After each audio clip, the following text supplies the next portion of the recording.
For player profiles, in-depth features, and exclusive interviews, visit sfhandbook.com to learn more about the best young football players in the world.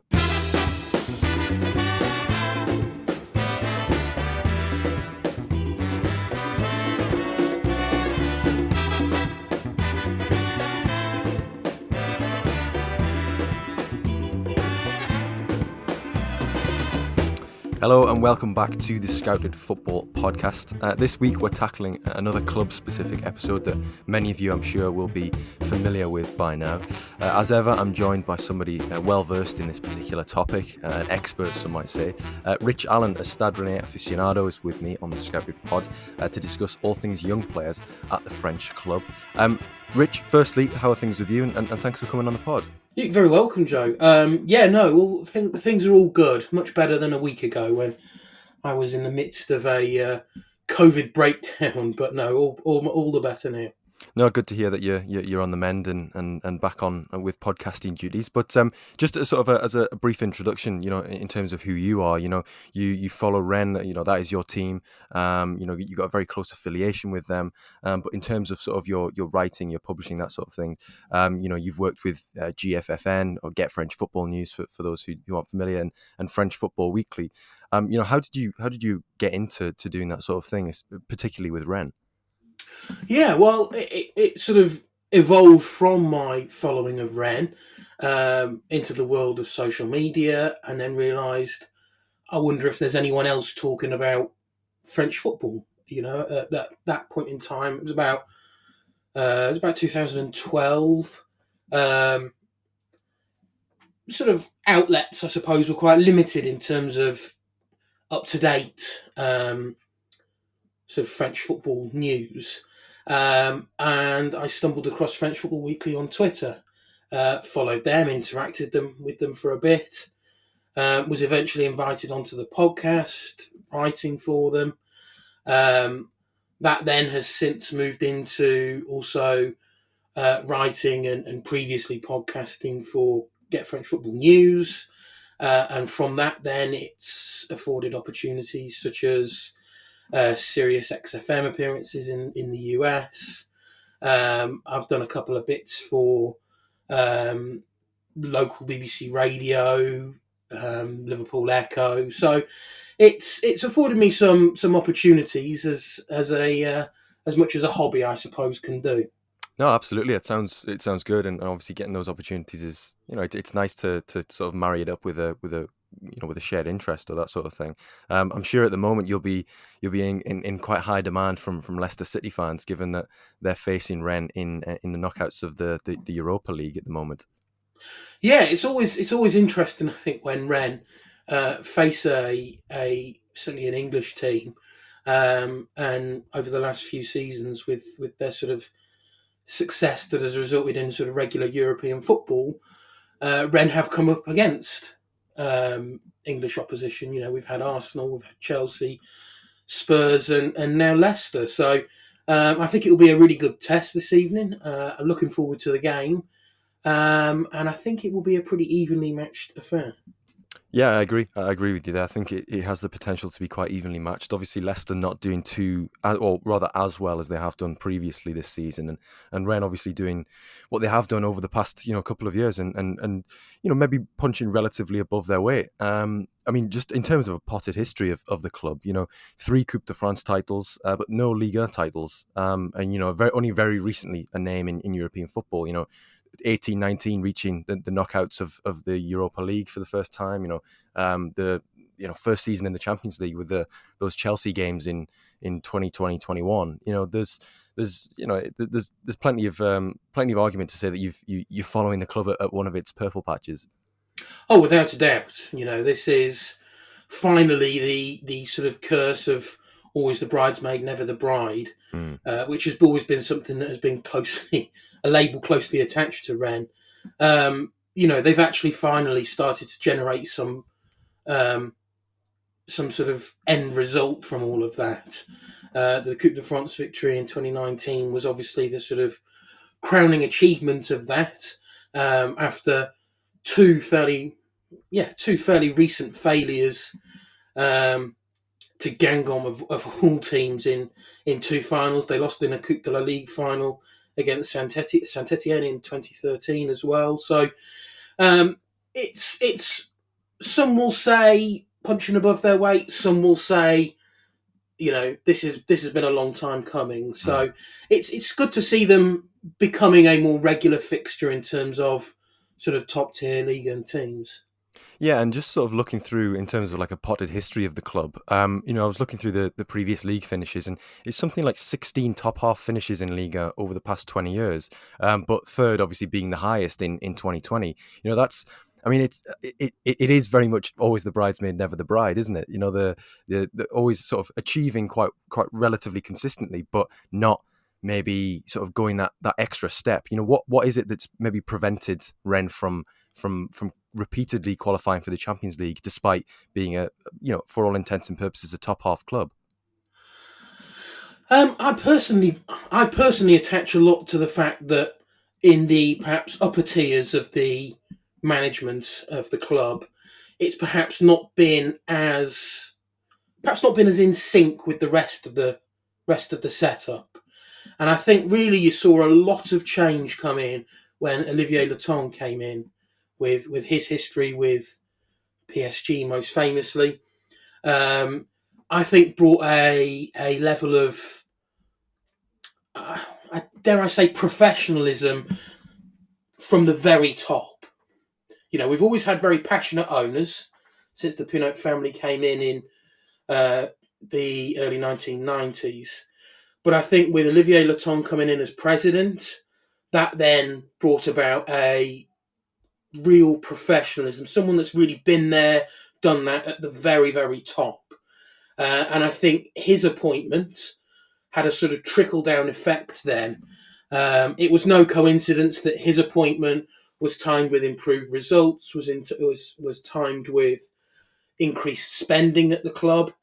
And it sort of all came together, I think. So I think you can probably look at that Olivier Leton appointment as a sort of turning point, I think, for Rennes to take that next step up. As you say, they've had a huge number of top half finishes in the last couple of decades, but it's always been, it's a top half finish, but it's still pretty underwhelming.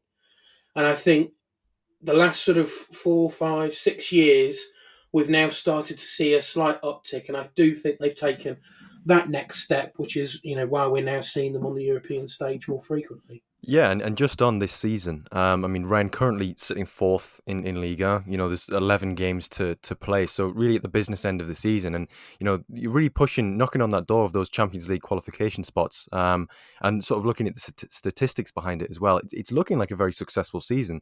Only Paris Saint-Germain have scored more league goals this season than Rennes, and only Nice and Paris Saint-Germain, positioned second and first, have conceded fewer. So it's been it's been a relatively successful season. Obviously, Bruno Genesio is the head coach, and I mean the squad. I mean the reason for doing this podcast is because the squad has many young players, and a team who are doing very well in their domestic league and making it to the knockouts of the Europa Conference League. It is. I said Europa League earlier. That was a mistake. But that they're always going to be of interest, and this season Rennes certainly have been. I mean, what would you put it down to this season as sort of maybe why they're still very much in with the shout of finishing second?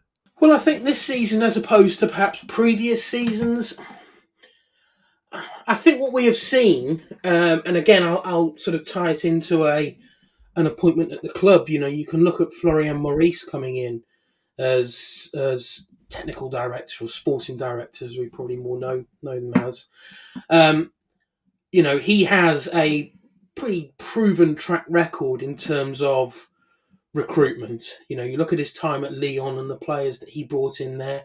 Yeah, towards the end of his time at the club, it was perhaps a little bit more hit and miss, but he has contacts. He has a name, a reputation around Europe, and what we have seen since he joined the club then is not only, and we'll come on to it, but not only the continuation of the sort of academy production line, but also now we're starting to look at not only other teams domestically, but also across Europe at looking at bringing in young talent from there. And we've seen the likes, I mean, the signings that have been made, albeit they're not all youngsters, but I think they've just been very clever signings. You know, you look at Lovro Mayer, who's not on a huge amount of teams' radars, but he's come in. I mean, he just looks like he's going to get better and better and better. He's introduced young players at the back. He's introduced, I mean, probably, you know, you could make an argument for signing of the season in Gaëtan Laborde up front. So again, I just come back to that sort of professionalism from top to bottom, and a real crux of that, and we're starting to really see the benefit now. You know, has been Florian Maurice's introduction as technical director. You're talking about signings there, and obviously you're talking about Lovro Mayer and Gaëtan Laborde. You know, Martin Terrier as well. He like Lovro Mayer is 24 years old, so just a 1 year too old for this podcast. But I mean, I think we're okay to make exceptions. You know, just looking at sort of the at the previous finishes, I also noticed that if Terrier scores, I think it's a couple more goals, he could finish as Rennes' highest scoring player in a single season since Alexander Fry in 2005, which again, for a club who has repeatedly finished in the top half, seems a little bit perplexing. But I suppose it speaks to the sort of the overall quality of the team around him. And you know, you look at the other young players that are there. You've spoken about the, you know, integrating youngsters in defence. Loic Bade, obviously, a very, very exciting player. You know, lots of teams will certainly have been looking at him last season. Rennes obviously being the club who got him, but even younger, you know, younger than Bade at 21, you've got Kamaldeen Sulemana, who's still 20, Jeremy Doku, who's only 19, but both playing first team roles and both for very good reason. You know, becoming names in European football. I think it's from my perspective, you can see why they're perhaps you know, maybe a force to be reckoned with as we head into the sort of final stages of this season because of those names. Yeah, I mean, Doku and Sulemana, you know, there's no question about it that they are very, very, very exciting players. Mm. Naturally, considering their age, it is just taking them a little bit of time to settle. Yeah. Both, especially Doku, have had recent injury problems. But I think with Doku, he's been at the club slightly longer than Sulemana. My only gripe with Doku has always been his just lack of end product. But I think what we're starting to see, although it's difficult to gauge with his sort of injury breaks that he's had this season, but we are starting to see that now. You know, he came back at the weekend, he got sort of a few minutes towards the end of the game, set up a goal. You know, we're starting to see that now. So I have no doubt that the likes of Doku and Suleiman will become more integral to the team. But what I think has been quite good for Rennes is they've actually learned how to play and play very well without them. Mm-hmm. So the fact that they can have and can introduce the likes when they're fit of Doku and Sulemana off the bench just adds another dimension to the team. Yeah, certainly, and I'm just sort of looking up at the you know the recent minutes that they've played, and obviously Sulemana injured at the moment, Loic Bade maybe carrying an injury as well, and Doku, as you say, coming back and coming off the bench. It shows that, you know, it's not just a team of individuals, it's not just a team of exciting young players who maybe have that, I don't know, Hatem Ben Arfa-esque ability to change a game on a sixpence. You know, they're very much greater than the sum of their parts, which I think is something which Leicester are certainly going to have to watch out for, because you know, you can target individual players, but I think if the team dynamic is very solid, then that's a lot more difficult to contend with altogether. In terms of the teenagers at Rennes this season, I mean, there's been several who've had some sort of involvement. You know, Leslie Ugochukwu, Alemdar, the goalkeeper, Diouf, Tel, Chona, Matthias Ablin. You know, there are names there which, I mean, are synonymous with, you know, Rennes producing young players. I mean, we only have to look at sort of the list of alumni at this club to realise how storied the youth production cycle has been. You know, even going back to the likes of, you know, Sylvain Wiltord, Jimmy Briand, Yoann Gourcuff.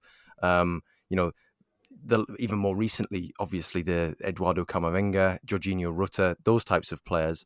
You know, are we talking about these current teenagers in the squad or around the first team squad in the same breath, or maybe I might get a little bit ahead of myself.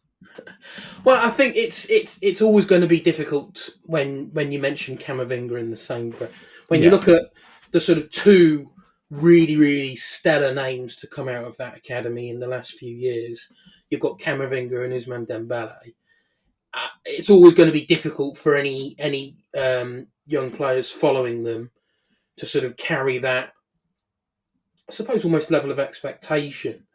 But what I think Rennes have been quite good at doing is maintaining a certain degree of level-headedness in these players. Mm. You know, they are talented players without a shadow of a doubt, but they're pretty grounded. I mean, even the likes, it sounds silly to say, you know, Ousmane Dembélé, grounded, a pretty grounded player. But, you know, during his time he was with Rennes, there was a brief period where there were, you know, an issue over contract signing, because, you know, he was looking for more first team football despite being a very young age. But, you know, that was negotiated and he got, you know, we got the new contract, he got the first team opportunities and he fully took them to the max. So the young players coming through, you know, there's going to be some that will, you know, fail to live up to their initial hype, but there is a really good crop of players. And actually, when you look at the squad and look at the sort of under 23 squad as well, that crop of quality goes back a few generations as well. So, you know, even now we can see players, you know, who are perhaps 2-3 years away from regular first team football, but they're already on the radar as, you know, these are players to look out for. I mean, even just sort of away from individuals, the fact that there is such a good crop together, that displays that, to me at least, that there's something obviously very right going on, and there's the, you know, the processes of which have helped develop the likes of Camavinga, the likes of Dembele, you know, the same sort of processes are in place, and that they're being successful because ultimately, you know, they might only be getting 1 minute here or there, but then you look at the likes of Ablin, who is obviously on loan at Le Havre at the moment, and he's scored a couple of goals when he's been there already. He's playing regularly there. It suggests that, you know, there's something very much going right in terms of preparing these young players for first team football. Yeah, I mean, there is, without a doubt. You know, they are they're integrated within the team Mm. on a realistic basis, I suppose, is how you would look at it. I mean, I look at Camavinga. You know, Camavinga, he was 16 at the time. You know, he was brought along into the first team squad. That's not necessarily to say that he even made the bench in some instances, but he was just integrated in that squad, experienced the day-to-day training with them. He would go. I mean, I remember vividly when we beat Real Betis in the Europa League a couple of seasons ago. You know, Camavinga was in the. You know, he was in the stadium with the players celebrating. That's only going to add experience. That's only going to add a huge learning step for those players, even if they're not getting on the pitch. I think being amongst that first team environment and understanding the respect that needs to be given and therefore earned, it all just works. You know, it all just adds up. And I think what I would say about the academy that's potentially going to be another big step forward is I know that there are plans in place to enhance, develop, improve, expand their training facilities. So it's a very good training system that they have on the outskirts of Rennes. But it is a little perhaps on the small side. And with the reputation that Rennes have got, you know, there are players that are wanting to join up. There are players that are being constantly brought in and developed there. So, you know, that academy development is a big indicator that, you know, that sort of investment in youth is not going to be stopping anytime soon. In terms of moving forward, then, you know, looking at the rest of the season and looking at the players that are currently within the squad, you know, I mean, not even just the under 23s. You mentioned Laborde, and obviously we've spoken about Maya and Terrier as well. You know, who would you be sort of earmarking as your player of the season? Your the player who's maybe surprised you the most, and again, to bring it back to the scouted theme, you know, your young player of the season. Yeah, I mean, I think, it's in terms of squad full stop. Yeah, it's going to be difficult to look past Terrier and Laborde. Mm. But I think actually, if you look a little bit deeper than perhaps just the goals, you look at Mohamed Amari. So young player brought in. This is his first season of professional football, and I defy you to watch him and think you know he's been playing for a few years. Surely, he has slotted into that team. He's displaced Loic Bardet. Mm. It was brought in with Bardet was brought in with the understanding that it was going to be Naif Aguerd and Loic Bardet at the back. Bardet perhaps took a little bit of time to settle, which I will caveat that he is now playing in a completely new system. So throughout Bardet's development, his experience at Lens, and prior to that was three at the back, Yeah. and all of a sudden now he's in a 4-4-2, or certainly four at the back for Rennes. And so he's perhaps just taken a little bit of time. But Amari came in, and boy, has he taken his chance. He has looked impeccable. I think I can probably only count one poor game from him this season. So I think, especially as you said in the intro there about how how excellent their not only the goal scoring but also how many they're conceded and how little they're conceding. I think you look at someone like Amari and you think, yeah, it's going to be hard pressed to find a better performing young player, especially then at centre back, which is, as we all know, is a pretty unforgiving position for young players. Yeah, absolutely. And just looking at Amari now, as you say, he's literally his first season in regular football. And to have played so consistently, is incredible, isn't it? I mean, he's played over 20 games in Ligue 1 this season, so pretty much just around 2,000 minutes. He's played in the Conference League. And you look at sort of last season, he was on the bench a handful of times at best. Mhm. And you think, well, I mean, the progression here is immense, and I suppose it just goes to show that the sometimes these players are maybe bubbling under, and I mean, you're much better placed than I to be able to say on this, but in terms of when he was maybe playing UEFA Youth League football, was the expectation that maybe in a few years he would be playing regularly at first team, or he'd be one of the ones who'd maybe be farmed out to Ligue 2? I think there was always an expectation that he was going to be integrated, but I don't think there would have been many that would have anticipated the impact that he has had, Yeah. and certainly the amount of minutes he's had. It would have followed, youth players in seasons gone by that he'd have the odd game here or there, maybe in the Coupe de France, maybe. But I mean, he's just come in and he's pretty much been faultless, and there's been no reason to not play him. And there have been other young players in the squad who have come in and done a job. I look at Lorenz Assignon at right back. He's had, he's a little bit older, but he's still what you would deem as young.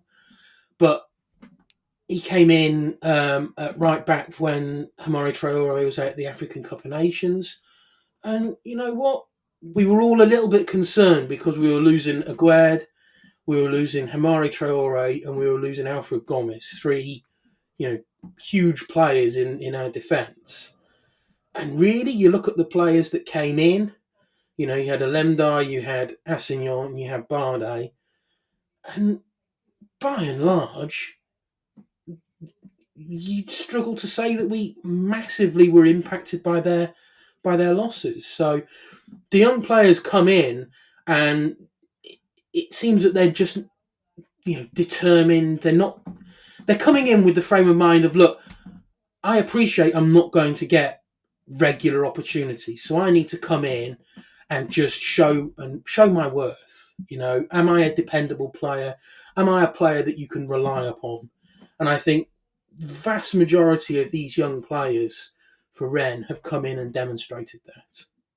Yeah, certainly. I think that's a pretty good summation of what's happened this season, and obviously the integrated approach must help between those 23s, between the academy and maybe, as you were talking about sort of the training facilities beforehand, maybe having it sort of forcibly integrated with it, maybe not being the biggest site is something which, I don't know, normalizes the fact that you are playing and training around the first team before you're actually you're training around the first team before you're actually playing for them. So yeah, I think it's one which I'd definitely like to explore further because I mean, you look at French clubs, you look at the history of youth production in France, and it's incredibly vast. I mean, you look at Le Havre. There, we were talking about Mathias Ablin just then. I mean, Le Havre's own ability to provide the club as sort of a finishing school for some of Europe's best and brightest that we know right now.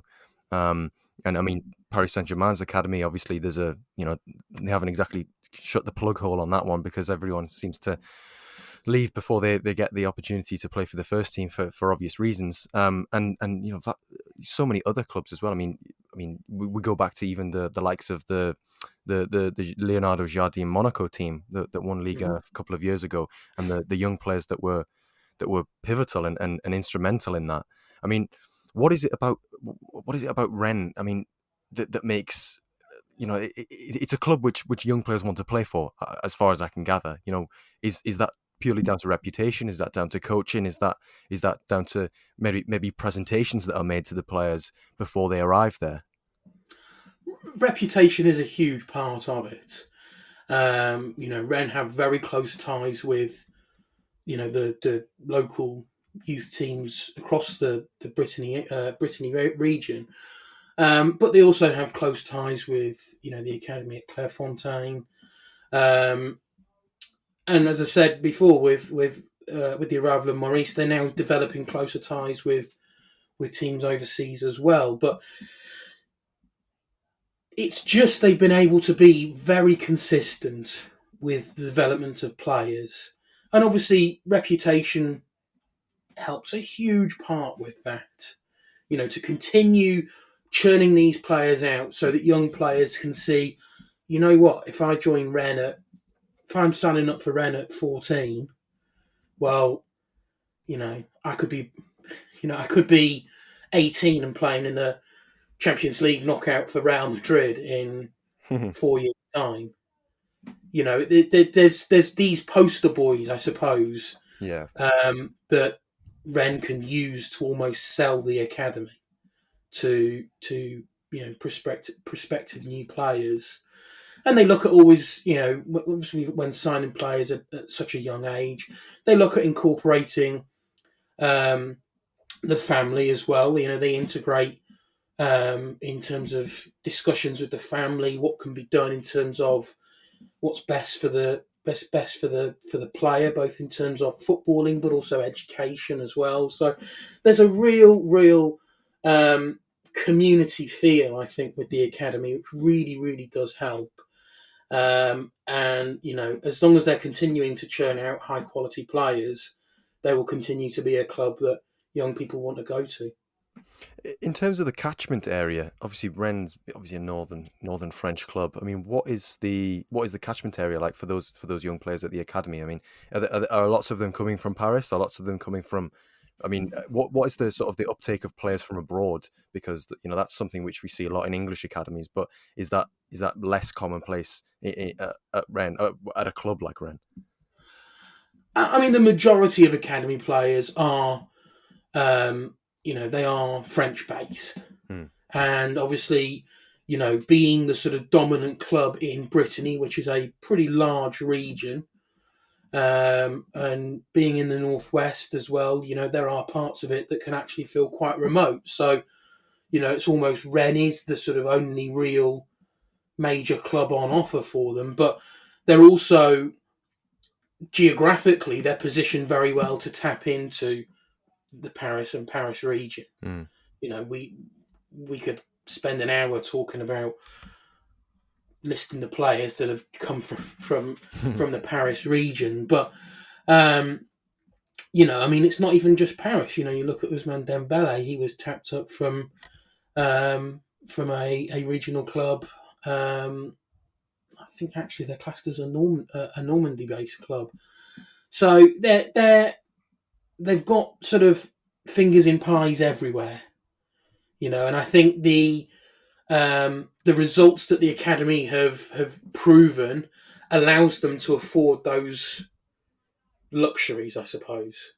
Whereas other clubs might not have as sort of glittering alumni of players from the academy, so perhaps there isn't necessarily the investment in the academy as, why invest in something that's perhaps not necessarily being hugely productive, whereas Rennes, there's pages and pages of evidence that their academy is a productive environment for young players. Yeah, absolutely. I mean, pages and pages. All you need to do is look at those names that we've discussed already. Your Camavingas, your Rutters, your Dembélés, Gourcuff, Briand, Bakayoko, Doucouré. Lots and lots of well-established players who at some point have come through at Rennes. So, Rich, thank you very much for joining me on this one. Really appreciate you giving up your time and providing some excellent insight on Rennes. Obviously, Rennes are in the knockouts of the UEFA Conference League against Leicester City. So by the time you're listening to this, the first round, the first leg will have been played, but there'll be a second leg to look forward to, and maybe some highlights of Mohamed Omari that'll be piquing people's interests. But yeah, currently Rennes fourth in Ligue 1, above the likes of Lille, Monaco, Lyon. Hot on the tails of Marseille and Nice. So I think it's shaping up to be a very exciting end to the season, regardless of what happens with that Leicester tie. But Rich, again, thank you very much for coming on. No, thank you very much, Joe. Thank you. This has been the Scout Football Podcast. Thank you very much for tuning in. I've been Joe Donoghue, and this has been a club special episode on Stade Rennais. Bye for now.